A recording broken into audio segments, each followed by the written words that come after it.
So, guys, Aparna,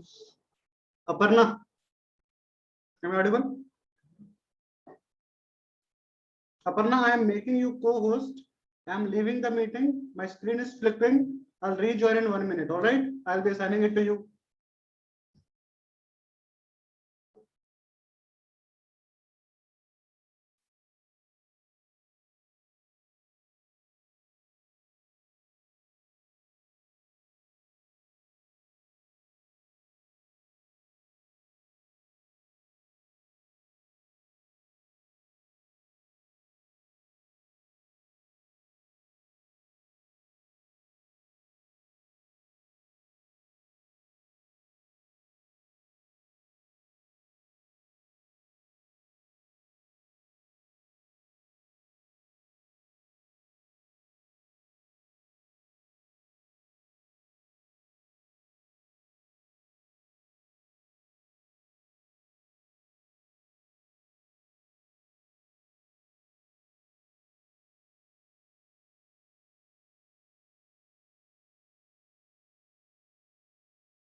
Yeah, guys.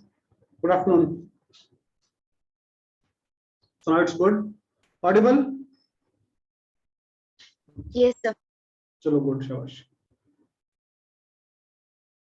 Look, we have discussed 3 chapters from economic survey. 10, 9, and 8. 10 was human resource development, 9 was about services, and 8 was about industries and infrastructure. Today we'll be discussing chapter number 7. Volume 2, continuing with chapter number 7. Chapter is agriculture and food management.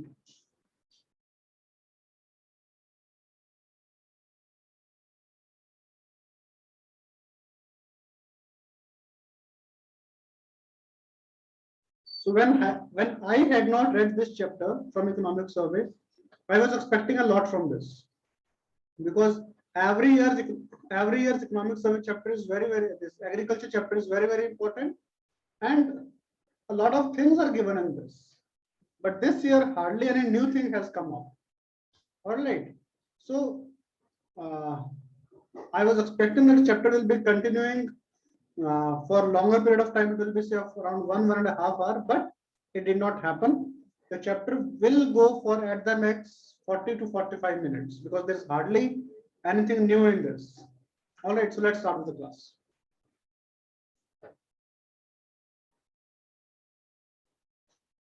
Statement.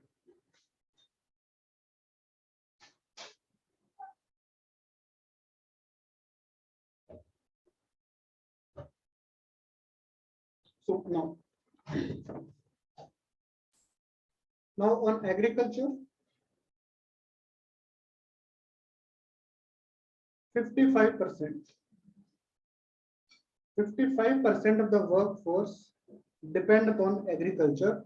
This was as per 2011 census. What's the recent status? I have already told you.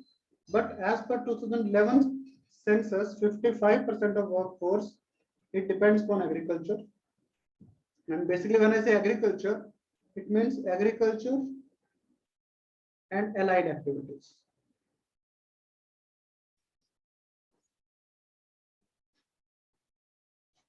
All right. And agriculture and allied activities, together, they contributed to around 18%. 18% of India's GVA in the year 2019-20.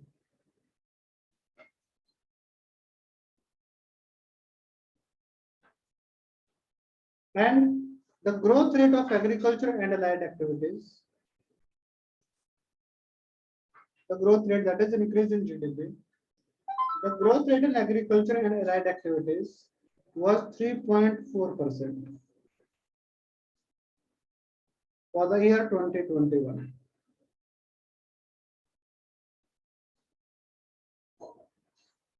And then we will be discussing it later on. The economic survey, it says that agriculture, it has got a huge boost because of government reforms on credit reforms, market reforms, and reforms in food processing industries.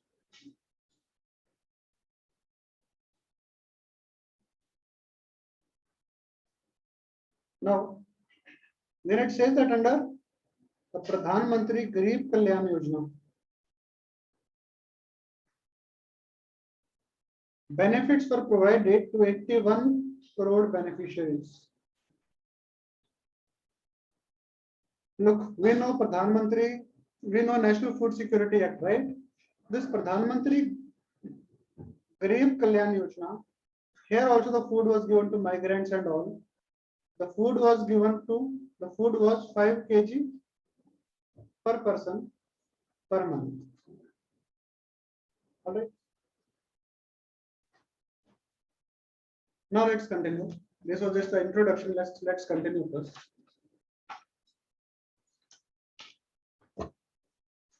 First is the major announcements for agriculture. Major announcements for agriculture under Atmanirbhar Bharat Abhiyan.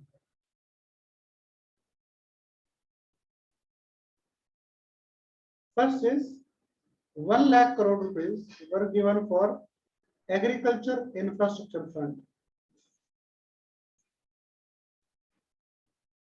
So here, obviously, as the name suggests, this agriculture infrastructure fund, it will be focusing on agriculture infrastructure. And this agriculture infrastructure, it will be set up at farm gate,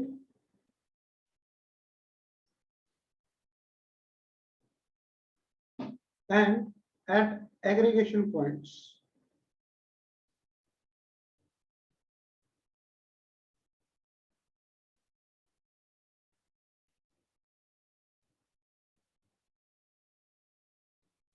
And financially viable infrastructure will also be provided for post-harvest management. All right. Financially viable post-harvest management infrastructure will also be provided. Financially viable post-harvest management infrastructure will also be provided. 10,000 crore rupees. It has been also given for formalization of micro food enterprises. 10,000 crore rupees will be provided for the formalization of micro food enterprises, and it will be helping 2 lakh micro food enterprises. How it will be helping? it will be providing them with technical upgradation. Technical upgradation, so that these micro food enterprises, they are able to achieve the FSSAI food standards.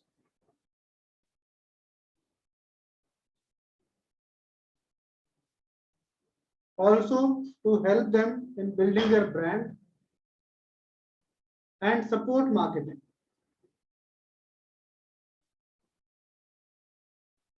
Later in the chapter, I'll be telling in details about them. Okay. It will be helping them in supporting marketing. Then 20,000 crores, this amount is not important. 20,000 crore rupees has been given to fishermen community through Pradhan Mantri Matsya Sampada Yojana. Matsya means what? Fish. Sampada means what? Property.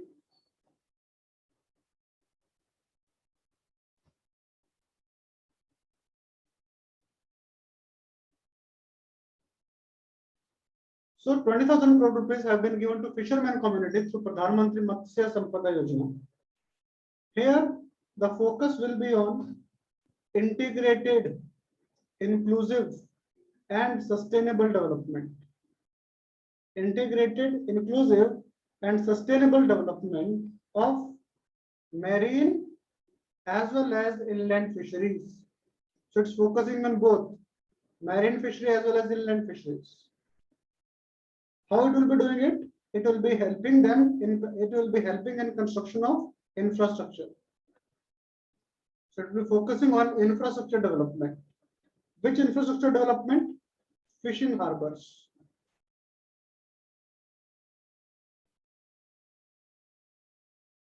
Cold chains.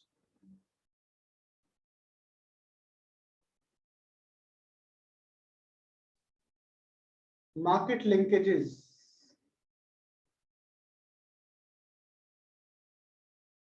And also the basic infrastructure for market.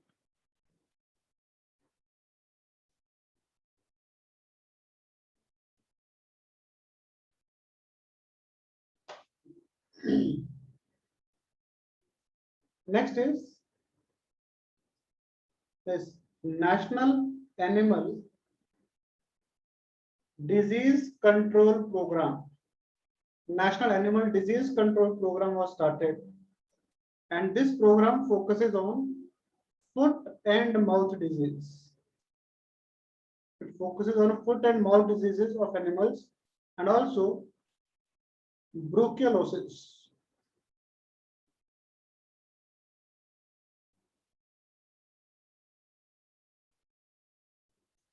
How it will be focusing on foot and mouth diseases and brucellosis?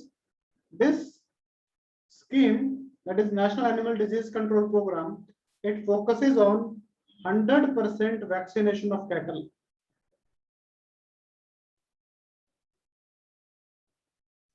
100% vaccination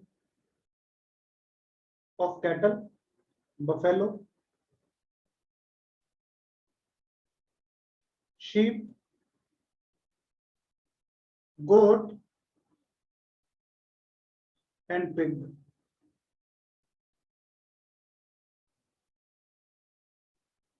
Next is Animal Husbandry Infrastructure Development Fund. Animal Husbandry Infrastructure Development Fund, 15,000 crore rupees have been given for this also. So what will this Animal Husbandry Infrastructure Development Fund do? It will support the private investment in dairy processing. Private investment. Actually, last year the milk producing farmers, they faced a lot of hardships. How I'll tell you later on, don't worry. So it will attract private investment in dairy processing, enable value addition,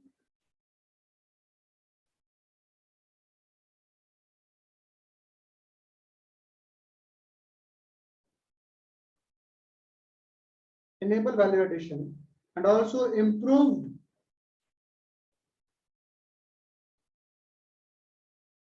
cattle feed infrastructures.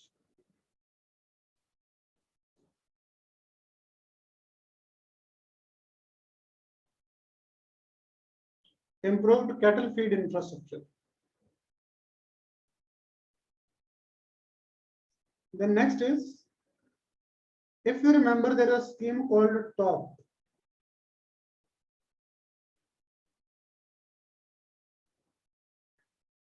For TOP, we have designed a program which is called Operation Greens.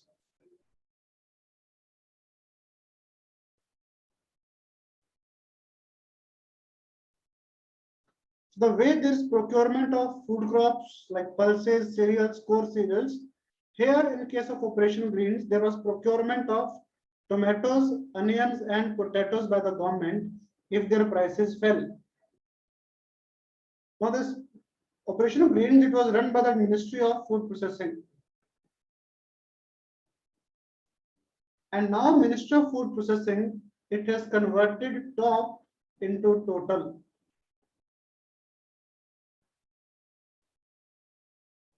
That is, now this scheme will focus on all fruits and all vegetables.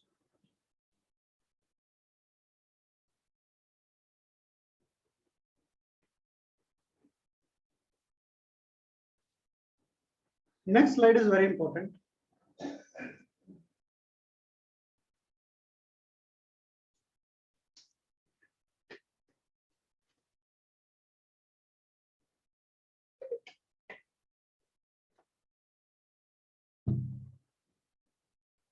Look, since 2014, all right, we'll be comparing it for the last 5 years. 2014 to 2019-20. So if I talk about the share of GVA of agriculture and allied activities, all right.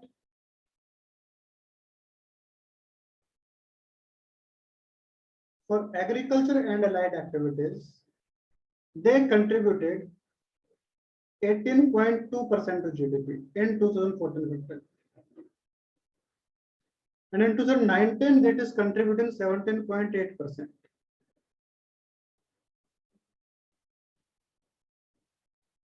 But in the mid, in 15-16, it even came to 17.7. Then 16-17, it came to 18% again. 17-18 came to 18% again. But in 18-19, it became 17.1%. All right. Why I am focusing on all these things? Because these type of questions are asked in UPSC prelims as trend-based questions, where it is said that the share of agriculture, it has been increasing regularly or increasing continuously in the last 5 years, or share of agriculture in GVA is reducing continuously in the last 5 years. But if we see contribution of agriculture to total GVA, it was 18, it reduced to 17.7, it increased, remained same, reduced, it increased. So it is not following a regular pattern, it's following an irregular pattern. Or the contribution of agriculture and allied activities, how much it is contributing to GVA, there's no continuous increase, there's no continuous decrease. All right. But what is more important is if we talk about the share of crops, only crops.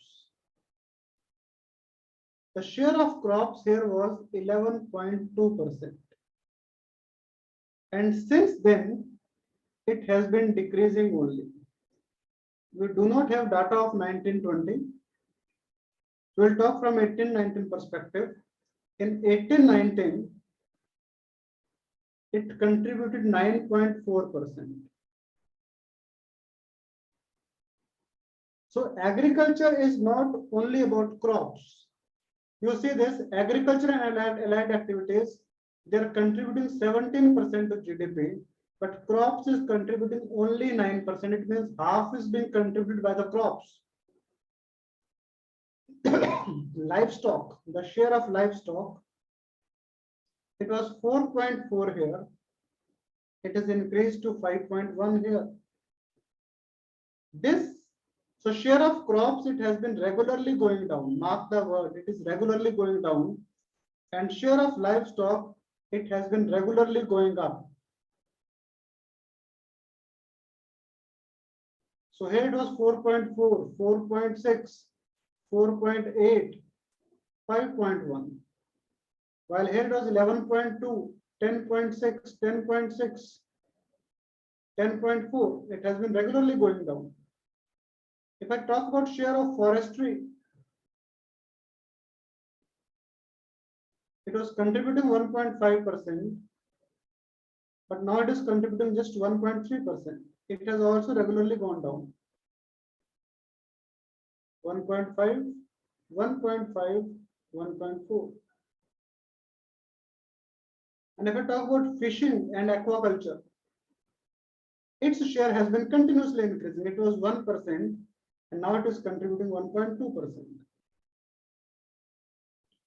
So forestry regularly decreasing, livestock regularly increasing. Remember this trend. Remember that trend. And this will act as a very suitable introduction for your answer to any question on allied activities or on agriculture or on livestock. Because these numbers that tell the increasing importance of livestock sector, of fisheries sector in overall agriculture. Now,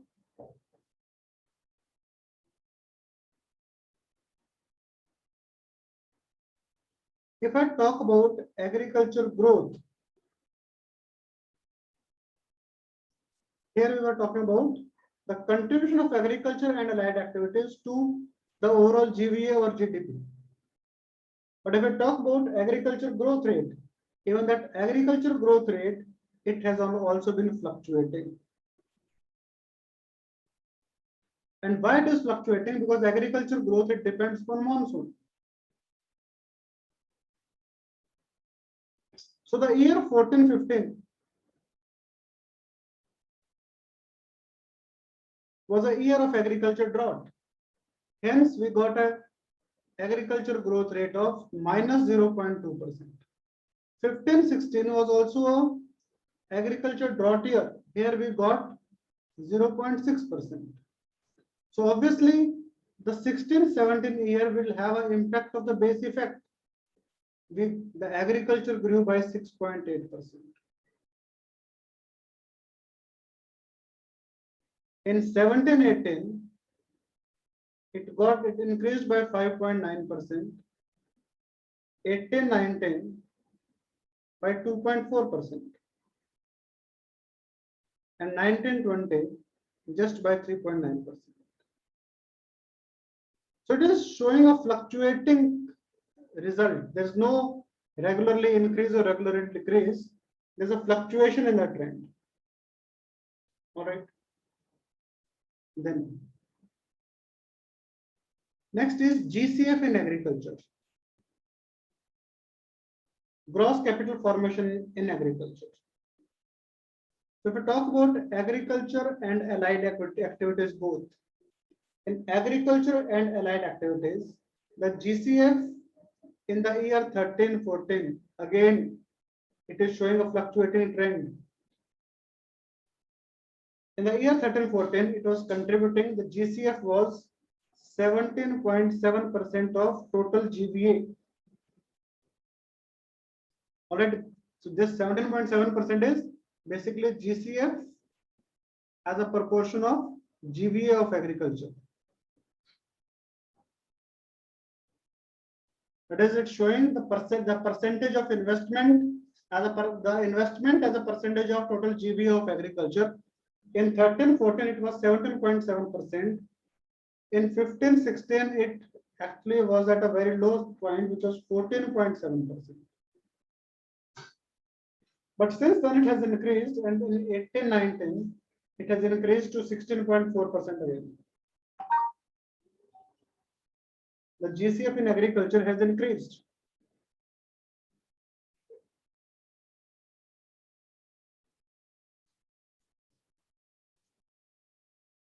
If I talk about production of crops, in 1920, we produced 296 million tons. We have already discussed this. We produced 296 million tons. Next is agriculture credit. Now, agriculture credit for the year 1920, it had to go, it was fixed at rupees 13.5 lakh crores. This was the target, but we were able to get 13.92 lakh crores. This is coming from the organized sector, all right.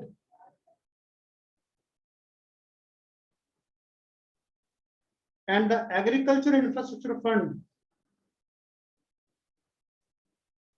it will boost credit. It will boost credit flow to the agriculture sector.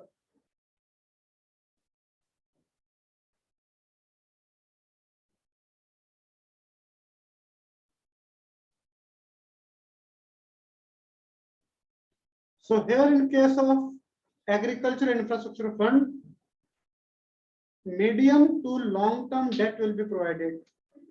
Medium to long-term debt financing facility will be provided.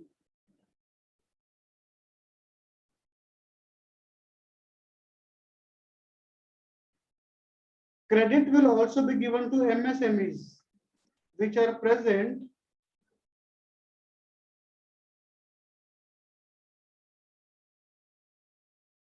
in food processing sector.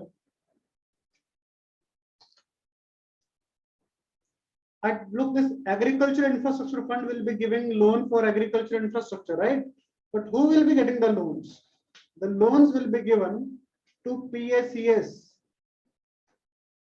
The loan will be given to FPOs, self-help groups, farmers, cooperative societies, agriculture and entrepreneurs. All right. How much? 1 lakh crore rupees.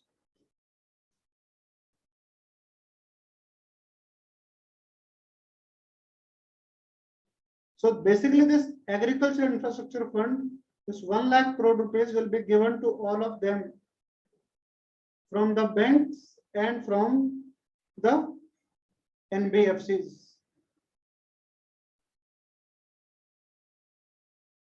Banks and NBFCs, they will be providing loan to them equivalent to 1 lakh crore rupees. And this fund, it will be helping in construction of infrastructure. And moreover, in Agriculture Infrastructure Fund, interest subvention facility is also there.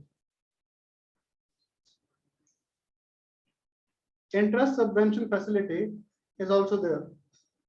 So interest subvention of up to 3% will be given for a loan of up to 2 crore rupees. And for prompt pay farmers, there will be further interest subvention of 2%.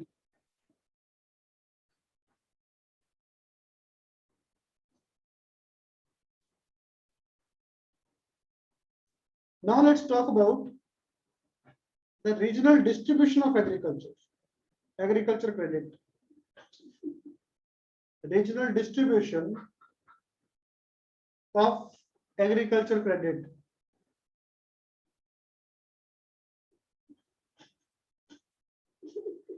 If we talk about this, most of the agriculture credit, it is going to the southern states.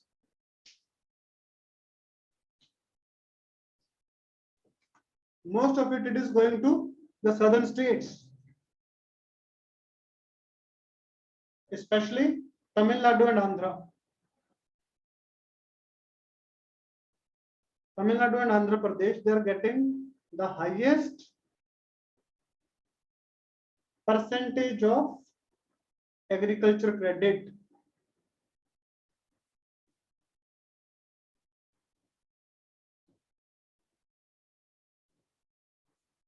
The southern states, they were actually getting 40% of total agriculture credit given to the total agriculture. So whatever total agriculture credit was given, 40% of it went to the southern states.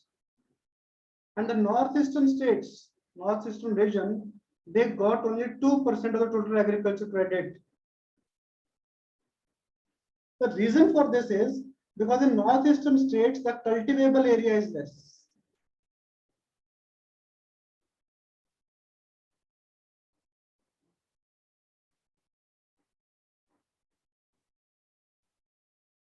The cultivable area of northeastern states is 2.74% of total cultivable area of India.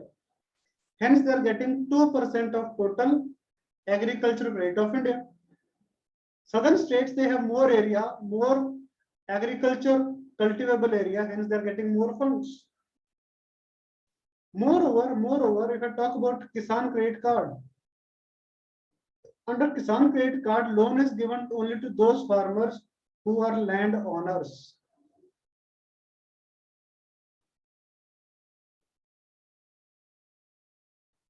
The farmers who are not landowners, they do not get loan under KCC.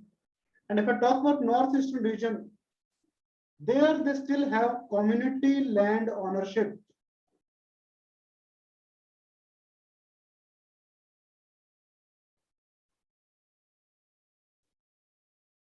All right, the community ownership of land is still present in northeastern region. So hence there is not a single landowner. As there is not a single landowner, the loan is not given through KCC. So two reasons they describe, or they are able to tell why do we have less agriculture credit given to northeastern regions. First is the total cultivable area. Look, it's the area with them is huge, but here we're talking about the cultivable area. The total cultivable area in the northeastern region is 2%. Hence, the agriculture credit is less. Moreover, in case of northeastern regions, they have community ownership of land, and under KCC, the land is given only to land owners. All right. Then let's move to international trade in agricultural commodities.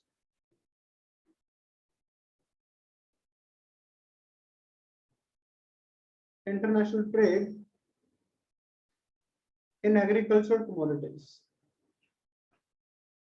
In case of agricultural credit, in case of agricultural commodities, the major export destinations, they are US, Saudi Arabia, Iran,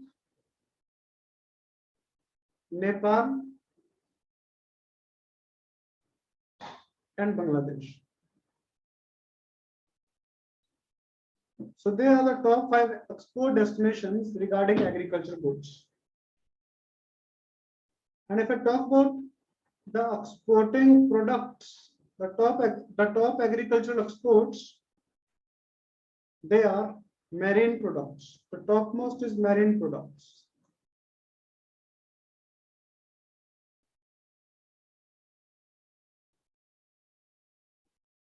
Then we have basmati rice.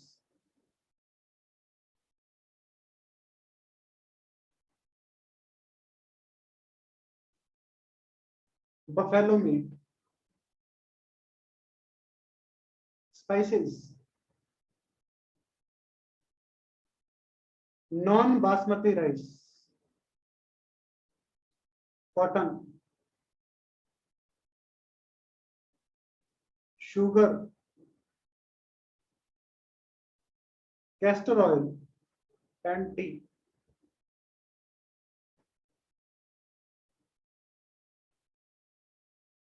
India's share in agricultural exports, it is equal to 2.5%.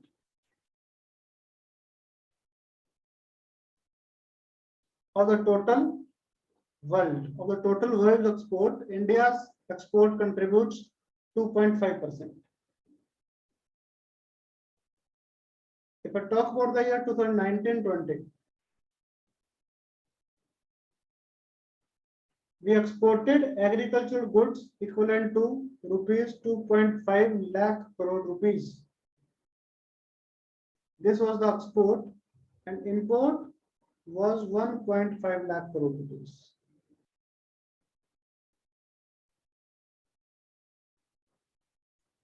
If I talk about, or if we analyze the top 10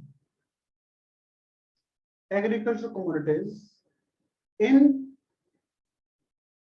the total value of exports,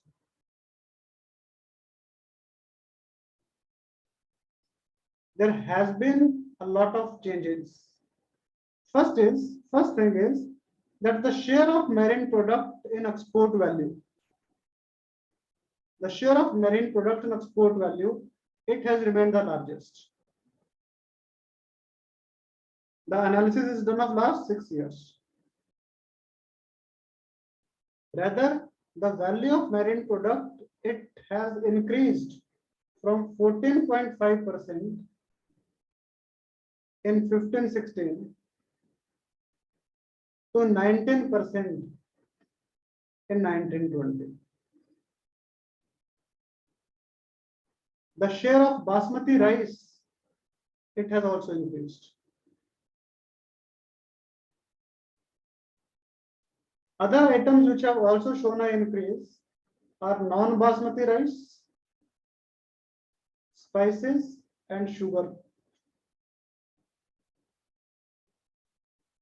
But the share of buffalo meat and raw cotton, they have actually decreased. Their share have reduced. And other items like castor oil and tea, their share has remained more or less stable, same.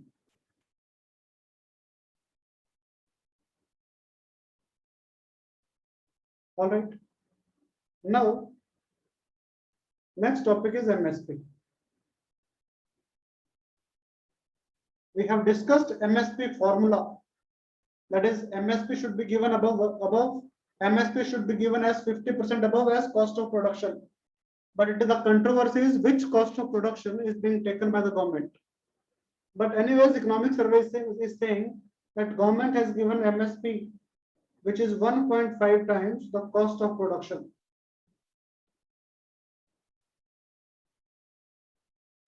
That is, it said that in the year 1819, it was decided that government will give MSP as 1.5 times as cost of production.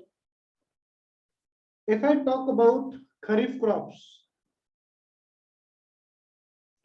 for the year of 2021, for the Kharif crops of 2021, the highest increase, it happened for Niger seed.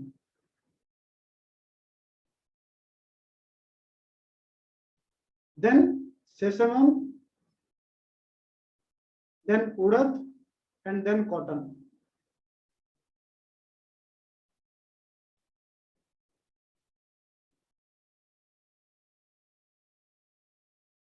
If I talk about Kharif season of 2021, the highest MSP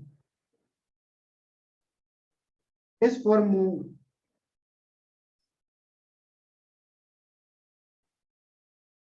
This was the increase. This is in absolute terms highest is for moong, then is for sesame, and then is for Niger seed.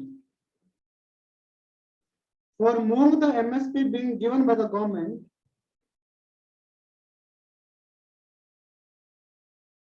is around 7,000 rupees per quintal.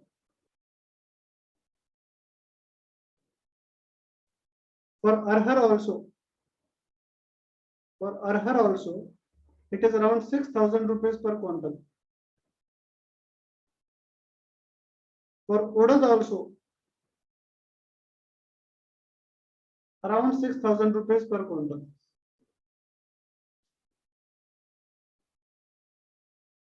But for paddy,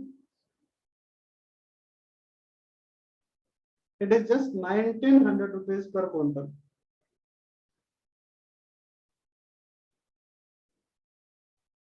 So government is trying to encourage the cultivation of oil seeds, nigger seeds, sesamum. It's trying to encourage the cultivation of pulses by offering high MSP on them. All right. And if I talk about the return on production, again it's Kharif season. If I talk about return on production, the return on production will be highest for Bajra, where it is 83% return. All right, that if the cost of production is 1 lakh rupees, the farmer is getting 1.83 lakh rupees if he has cultivated Bajra.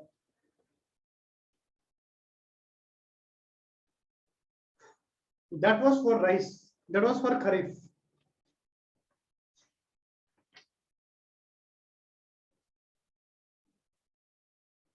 Let's go to Rabi.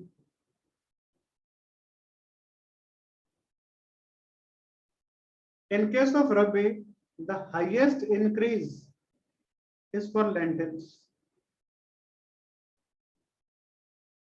followed by grape, gram, followed by gram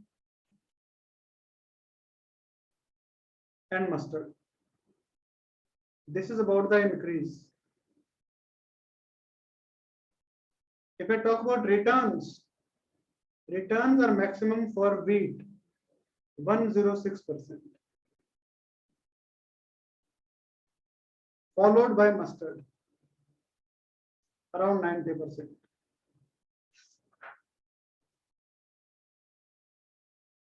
And if I talk about MSP, in case of Rabi, MSP is highest for safflower.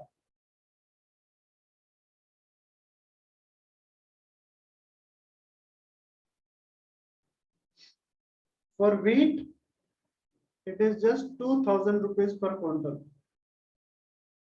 For safflower, it is around 5000 rupees per quintal.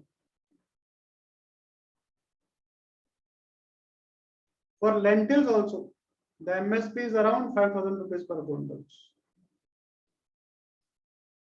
So whether it is Kharif season or it is Rabi season, government is giving high MSP for pulses. All right.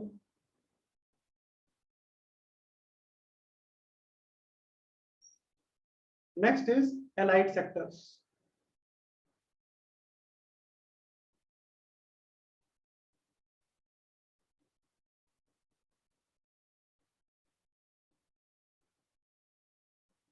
If I talk about allied sector, in the livestock sector, it grew by 8% from 14-15 to 18-19. This we have seen.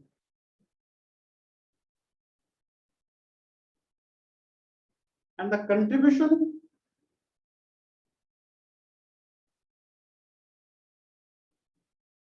of allied sector in agriculture GDP, the contribution of allied sector in agriculture GDP, it has increased from 24% to 28%, 29% in the same time period.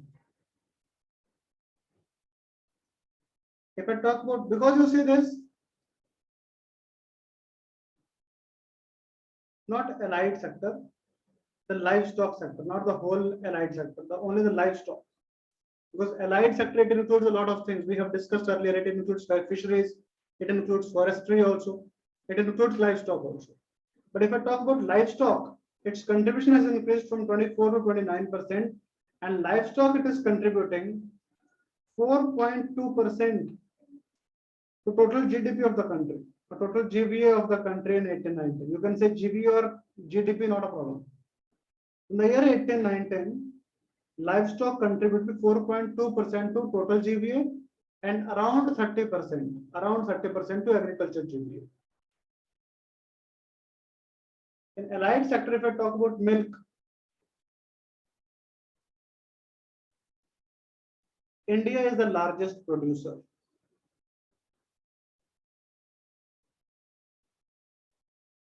And India's total milk production is around 200 million tons.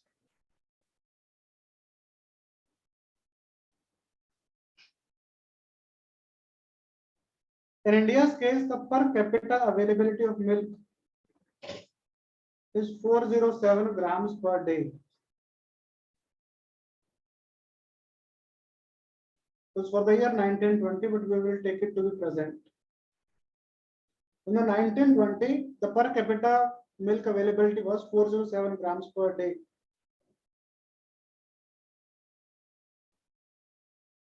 In urban areas, it is 592. You can say 600.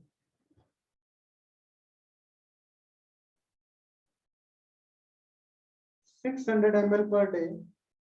In rural areas, it is 400 ml per day. You can take it ml or grams, no issues. There's problem with the economic survey data. So here they have used grams and ml as similar to each other. So you can say urban it is 600 ml or grams per day, rural it is 400 ml or grams per day.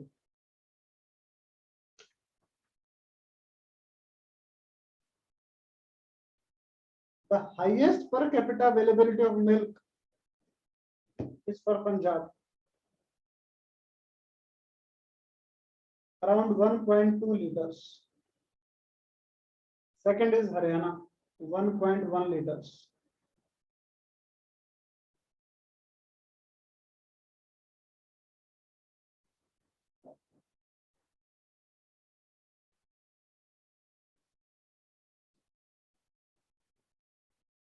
If I talk about largest producer of milk, the largest producer of milk is Uttar Pradesh, followed by Rajasthan, then Madhya Pradesh.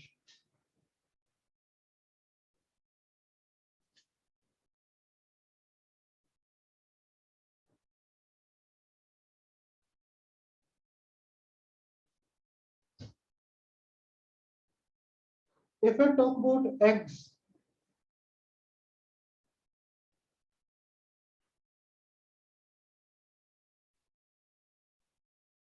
the per capita availability of eggs for India was 86 eggs per annum. 86 eggs per annum was the per capita availability. If I talk about meat, India is the 5th largest producer.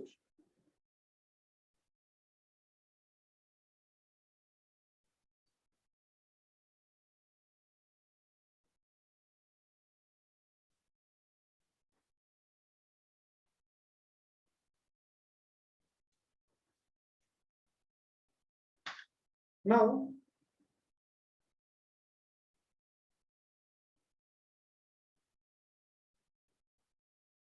so these are the two initiatives which the government has brought recently for the benefit of livestock sector. First is Animal Husbandry Infrastructure Development Fund. So why do we need these schemes? Point is, I told you, look, because of COVID-19, what happened? The tea shops in rural areas, the sweet shops in rural areas, they closed down. So when they closed down, the demand of milk from the dairies, it reduced. For sweet shops, they'll take milk from dairies. So the demand of milk from dairies reduced. And as the demand from dairies reduced, the demand of the dairies also reduced the demand from the farmers. So therefore, farmers, they had to sell their milk to cooperatives. And cooperatives, they have a mandate that they cannot reject milk supplied by any farmer. So as they bought a lot of milk from the farmers, now these cooperatives, they're facing a lot of liquidity problem. Why liquidity problem? Because they bought a lot of milk and converted into milk powder and butter. So they converted it, but they were not able to sell in the same proportion. These things they can be stored. All right. So therefore, steps were taken to improve the condition of cooperatives. So therefore, a scheme for interest subvention, on working loans was given for cooperatives.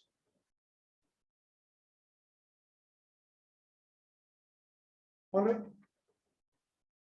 Then let's come to fishery sector.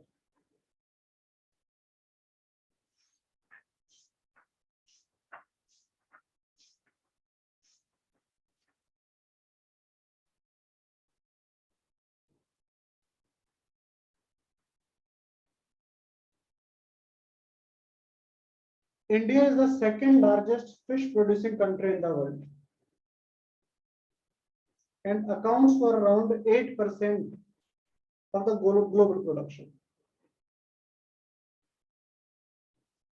India's fish production has reached an all-time high.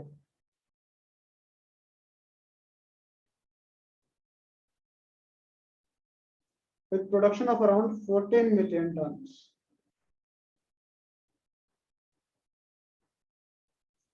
The fishery sector, it contributes 1.2%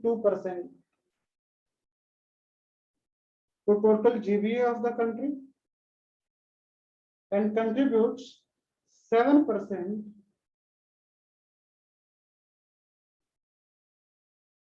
to agriculture GVA. Fishery sector, it has been able to provide employment to 28 million people.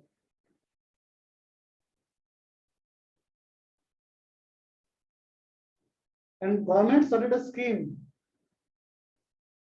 a centrally sponsored scheme called Blue Revolution in the year 1516 for the development of the fishery sector. What is this Blue Revolution? You can check it yourself. It can be a homework for you. New update is that from now onwards, Kisan credit card will be given to fishermen also.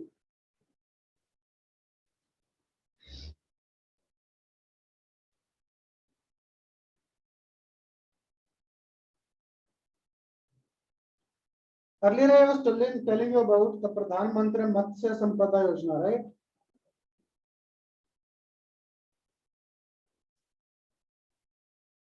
So this Pradhan Mantri Matsya Sampada Yojana, it is aiming to increase India's fish production to 22 million tons by 2024-25. Currently, it is 14 million tons. It is saying that we will increase it to 22 million tons by 24-25, which will need an average growth rate of 9%. It will also help in doubling India's exports earning. It will help in doubling India's exports earning and will generate about 55 lakh employment opportunities in the next 5 years. It also focuses on increasing productivity in fisheries.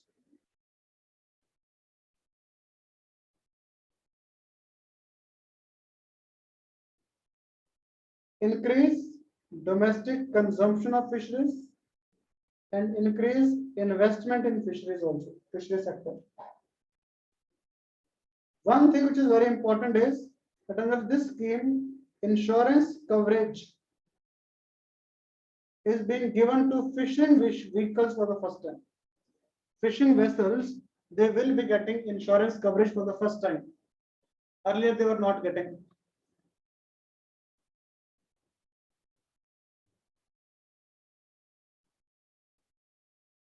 Then let's come to agriculture research.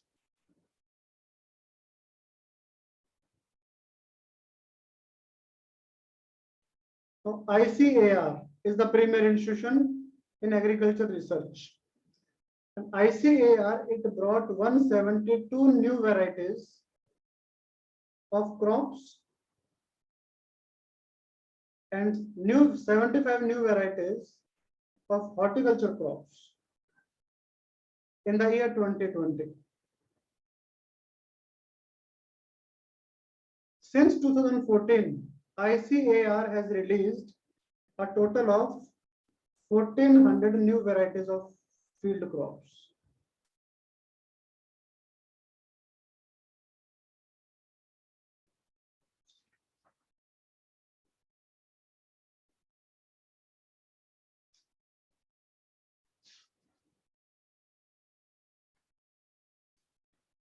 Now,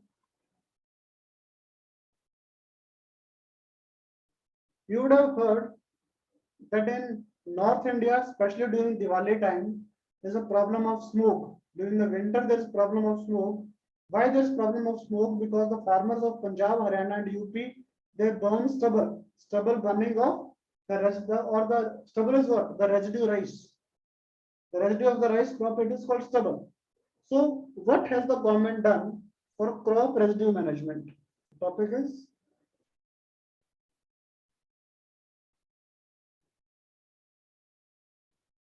crop residue management.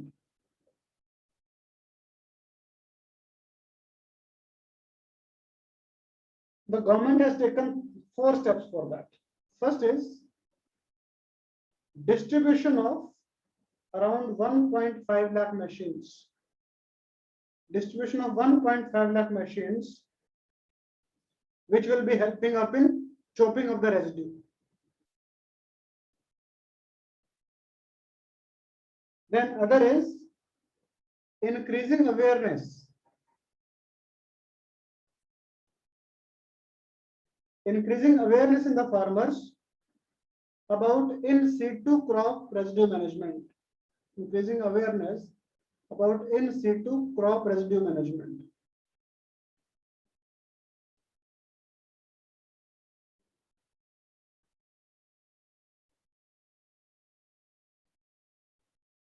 Third is replacement of long duration variety of paddy with variety of short duration variety. And another thing is increasing crop diversification.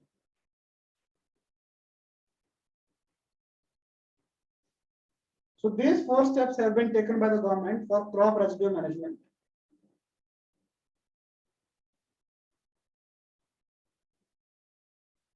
Next topic is food processing sector.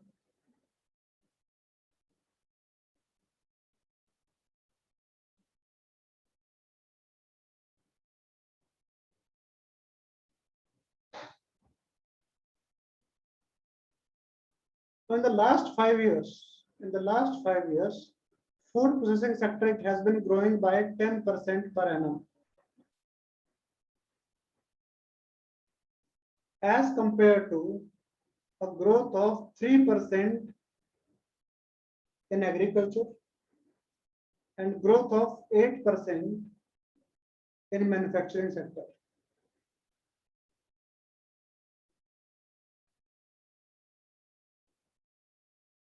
FPI, it contributes 9% of the GVA in manufacturing sector.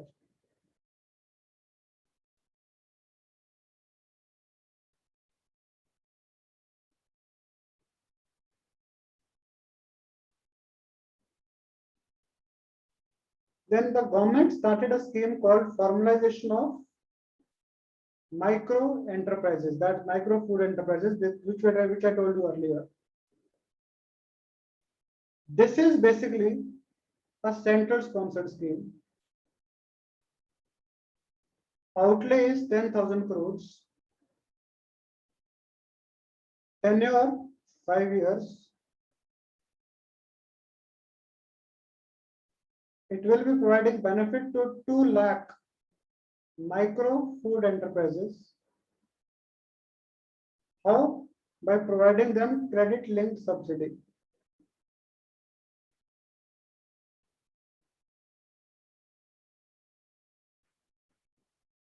Here, the focus will be on one district, one product.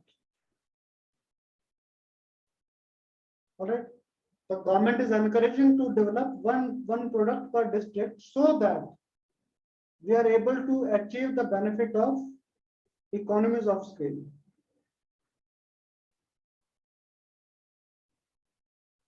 These economies of scale will be coming up in procurement of inputs. Economies of scale will be coming up in availing common services. And also economies of scale will be coming up in marketing of these goods.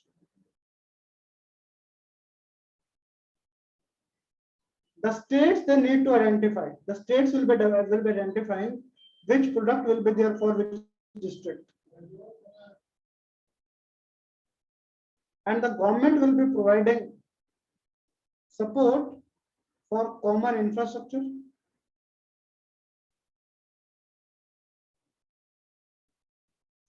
and support for branding and marketing.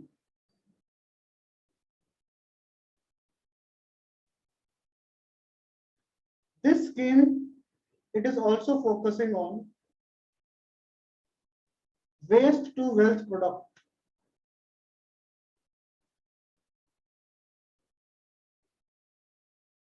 Waste to wealth products, minor forest produce, and also in aspirational districts.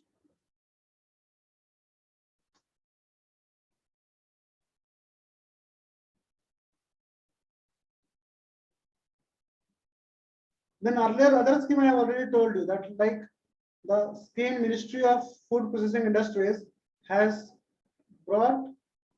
moved from top to total, where all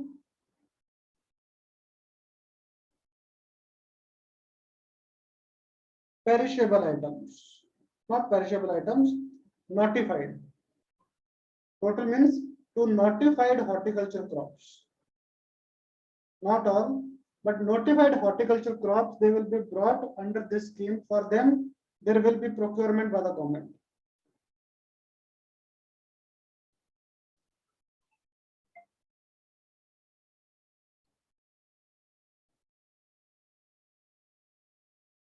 It is this top scheme, it is a central sector scheme.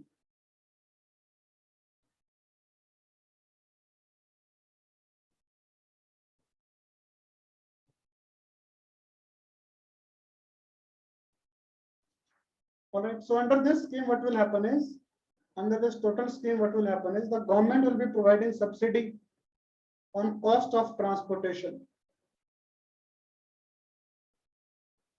50% subsidy will be given on cost of transportation and the cost of storage for evacuation.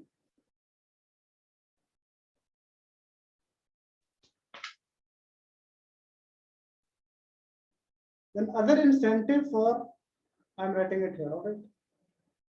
Other incentive for food processing industry is that FPIs, they have been brought under production linked incentive scheme. It is part of those 10 key areas.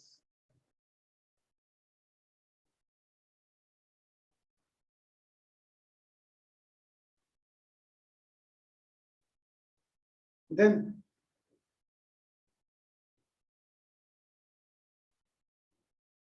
I'm deleting this.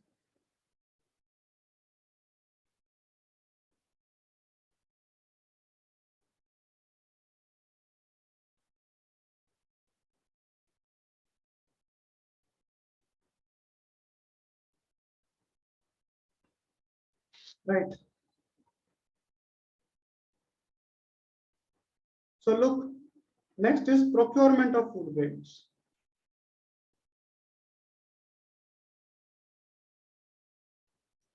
We talk about procurement of food grains during the Kharif season of 1920. 51 million tons of rice was procured, while the target was 53 million tons.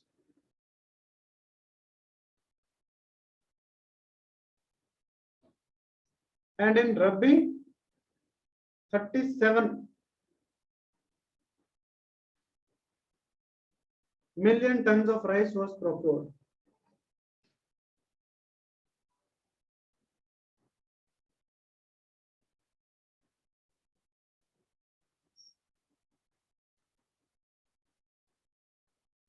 No, mistake. There's a mistake. Sorry. If I talk about Kharif season of 2021, rice was procured 37 million tons. All right. And in the Rabi season, this was for Kharif. And for Rabi, the wheat procured was 38 million tons.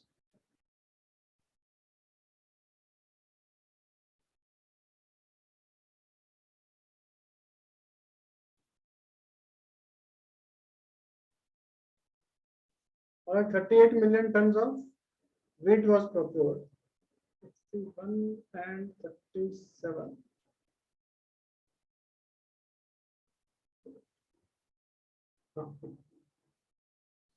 So you see this total rice procured was 37 million tons. Total wheat procured was 38 million tons. You know how much rice we are producing? It is 118 million tons. How much wheat we are producing? It is 108 million tons. Still, it is not that bad. It is not that bad.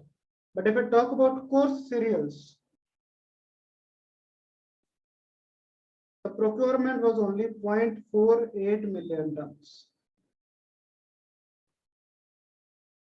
While the total production is 47 million tons. So it actually shows how much procurement it goes by the government. It's not that whatever we are producing, the government is procuring a little percentage of that. I'll just repeat the data again.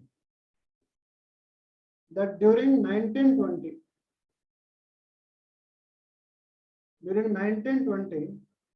Kharif season, Kharif is a rice is a Kharif crop. Rice, it was procured 52 million tons. Target was 53 million tons. It was 51.9, so hence I'm taking 52. And the year 2021, rice which was procured is 37 million tons. Similarly, if I talk about 2021, wheat, it has been procured 35 million tons. Sorry, 39 million tons. 39 million tons. And the year 1920, wheat which was procured was 35 million tons. This year we have procured less of rice per more of wheat. So rice earlier was 52, this year it is 37. This year, earlier wheat was 39, earlier wheat was 35, now wheat is 39. All right.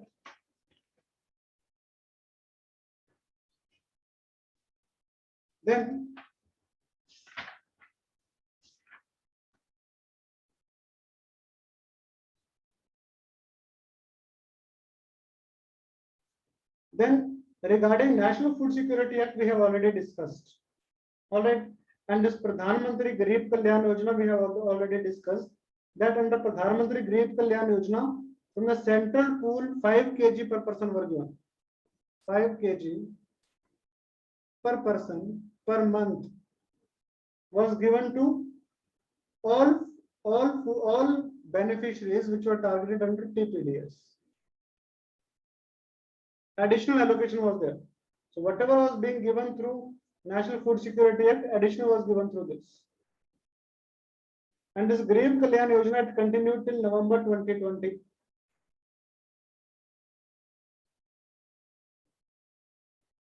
Then another is fortification of rice. This we haven't done. Fortification of rice.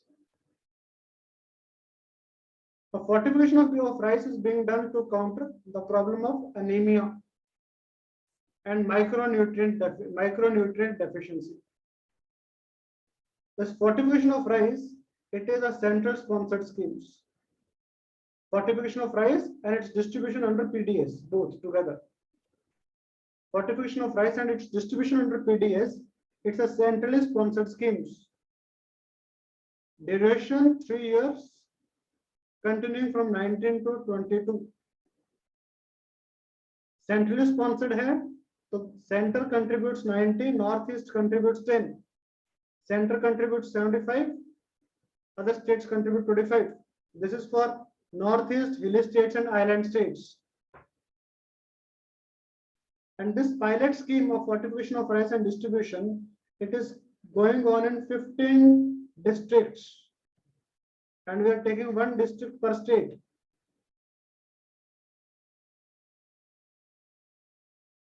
One nation one ration card we have already discussed in the main classroom. Open market sales scheme we have already discussed. Then let's come to the last topic, that is storage.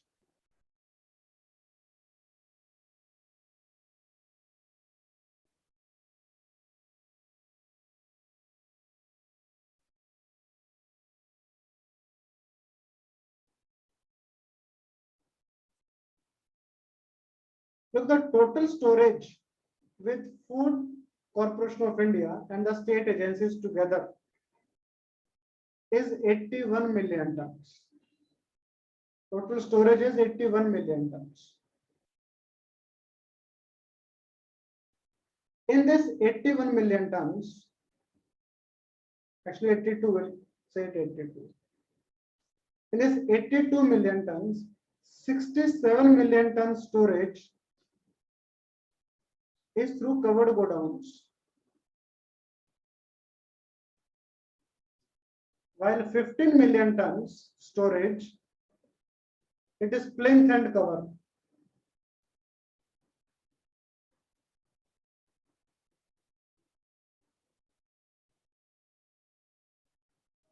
It's plinth and cover.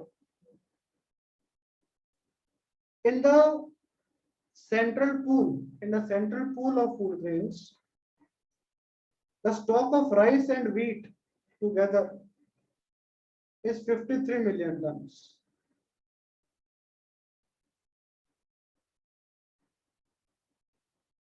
The construction of godowns, it is going under PPP mode nowadays. And the scheme which is helping in construction of godowns is Private Entrepreneurs Guarantee Scheme.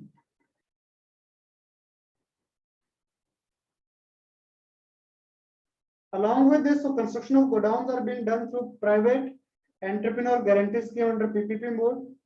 At the same time, Central Warehousing Corporation and State Warehousing Corporations, all three of them, so private enterprises, Central Warehousing Corporation and State Warehousing Corporations, all of them are contributing to the growth of storage.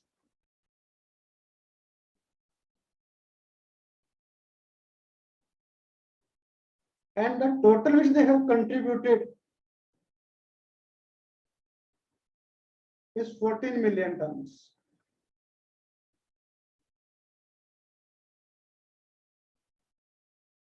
Along with that, government has also approved the construction of steel silos, which will be helping in further storage of 10 million tons.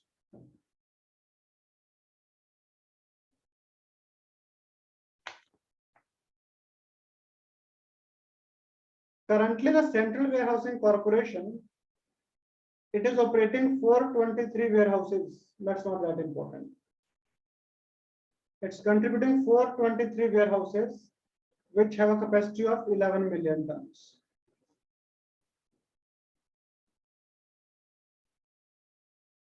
So now that completes the chapter of agriculture from Economic Survey Volume 2.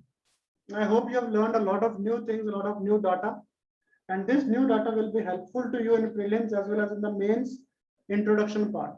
All right, we'll continue in the next class. All right, till then, bye bye, take care. Thank you, sir. Bye, take care.